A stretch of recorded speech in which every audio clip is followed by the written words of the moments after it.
नमस्कार, मैं डॉक्टर अरुण कुमार। क्या होता है फेफड़ों का थर्ड स्टेज एडवांस कैंसर, जिससे पीड़ित हैं संजय दत्त। जानिए सब कुछ। कैंसर एक जानलेवा बीमारी है। यह बहुत ही शांत तरीके से इंसान के शरीर पर अपना कब्जा जमाना शुरू करती है और धीरे धीरे उस इंसान को पूरी तरह से अपने चपेट में ले लेती है। हालांकि समय रहते अगर इसके लक्षणों को पहचान लिया जाए और इलाज कराया जाए तो इससे जान बच सकती है। विशेषज्ञों की माने तो कैंसर 200 से अधिक प्रकार का हो सकता है, जिसमें लंग कैंसर यानी फेफड़ों का कैंसर भी शामिल है। खबरों के मुताबिक बॉलीवुड अभिनेता संजय दत्त इसी कैंसर से जूझ रहे हैं। उन्हें तीसरे स्टेज का एडवांस कैंसर है। आइए जानते हैं ये फेफड़ों का थर्ड स्टेज एडवांस कैंसर होता क्या है, यह कितना खतरनाक है और इसकी वजह और लक्षण क्या क्या है। फेफड़ों के कैंसर की वजह विशेषज्ञों की माने तो इसकी 3 वजहें होती है। पहली, तंबाकू का सेवन करने या सिगरेट पीने से फेफड़ों में जुड़ी बीमारियां होती है।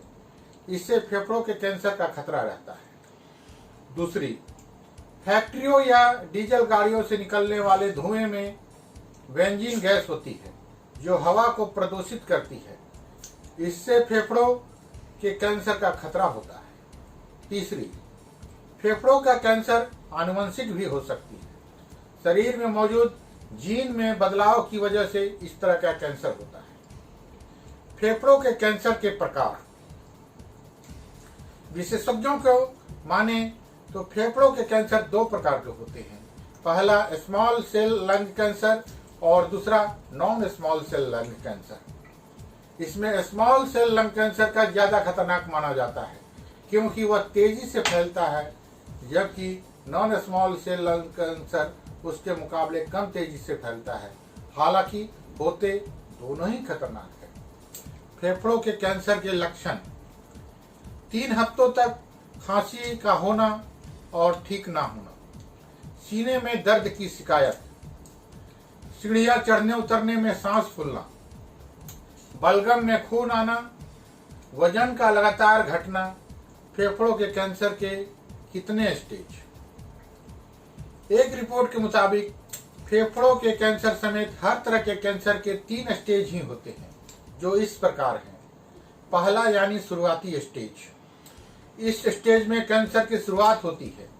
इसमें शरीर के किसी एक अंग में इसकी कोशिकाएं 2 से 4, 4 से 8 के हिसाब से बढ़नी शुरू होती है। हालांकि शुरुआती स्टेज में ऑपरेशन के जरिए शरीर के उस हिस्से को काटकर हटा दिया जाता है जिसमें कैंसर के लक्षण पाए जाते हैं। दूसरी स्टेज यानी बीच का स्टेज। इस स्टेज में कैंसर की कोशिकाएं शरीर के एक अंग से दूसरे अंग में फैलने लगती है। इसमें कीमोथेरेपी, रेडियोथेरेपी और ऑपरेशन तीनों को मिलाकर कैंसर मरीज का इलाज किया जाता है। तीसरा यानी एडवांस स्टेज। इस स्टेज में कैंसर की कोशिकाएं शरीर के दूसरे हिस्सों में पूरी तरह फैल जाती है।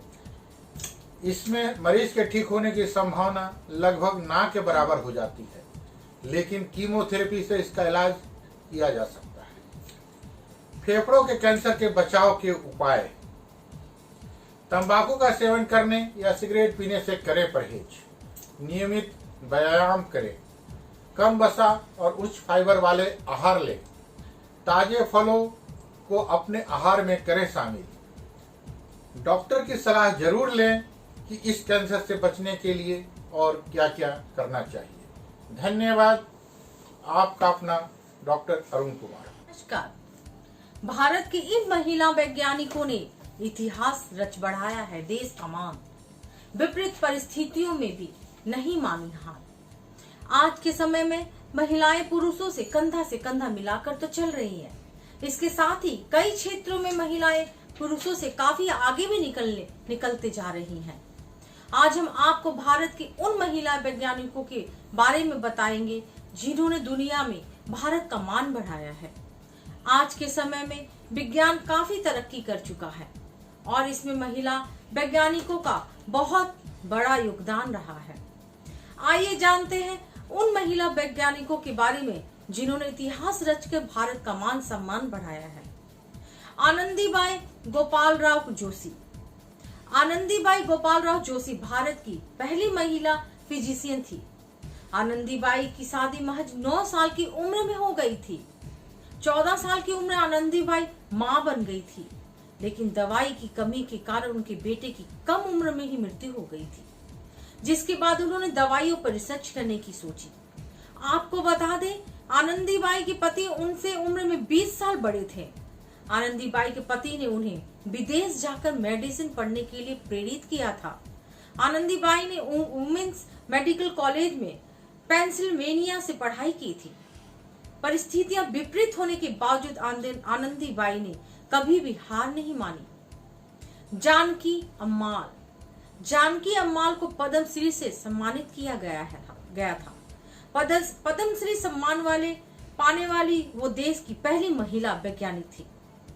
1977 में भारत सरकार ने उन्हें पद्मश्री से नवाजा था। Janaki Ammal Botanical Survey of India के डायरेक्टर के पद पर भी कार्यरत रही। कमला सोहोनी प्रोफेसर सीवी रमन की पहली महिला स्टूडेंट थी और कमला सोहोनी पहली भारतीय महिला वैज्ञानिक भी थी जिन्होंने पीएचडी की डिग्री हासिल की थी। कमला सोहोनी ने यह खोज की थी कि हर प्लांट टिश्यू में साइटोक्रोम सी नाम का एंजाइम पाया जाता है। असीमा चटर्जी। असीमा चटर्जी केमिस्ट्री में अपने कार्यों के लिए काफी प्रसिद्ध रही। असीमा चटर्जी ने कोलकाता के स्कॉटिश चर्च कॉलेज से 1936 में केमिस्ट्री सब्जेक्ट में ग्रेजुएशन की थी। एंटी एपिलेप्टिक मिर्गी की दौरे और एंटी मलेरिया ड्रग्स का डेवलपमेंट असीमा चटर्जी ने ही किया था। असीमा चटर्जी कैंसर से जुड़ी एक रिसर्च में भी शामिल थी। मैं ललिता कुमारी, धन्यवाद।